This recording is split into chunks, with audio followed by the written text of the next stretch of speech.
We interrupt your program for a weather emergency message.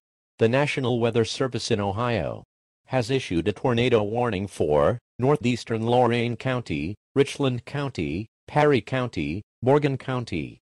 Until 5:30 p.m., at 4:30 p.m., National Weather Service Doppler radar indicated severe thunderstorms capable of producing a tornado 5 miles west of Noble and moving northeast at 50 miles per hour.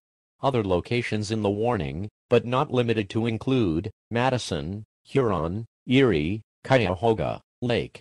Take cover now, move to an interior room on a lowest floor of a sturdy building, avoid windows. If in mobile home, move to the closest substantial shelter and protect yourself from flying debris. A tornado watch remains in effect until 11 p.m. for northeastern Lorain.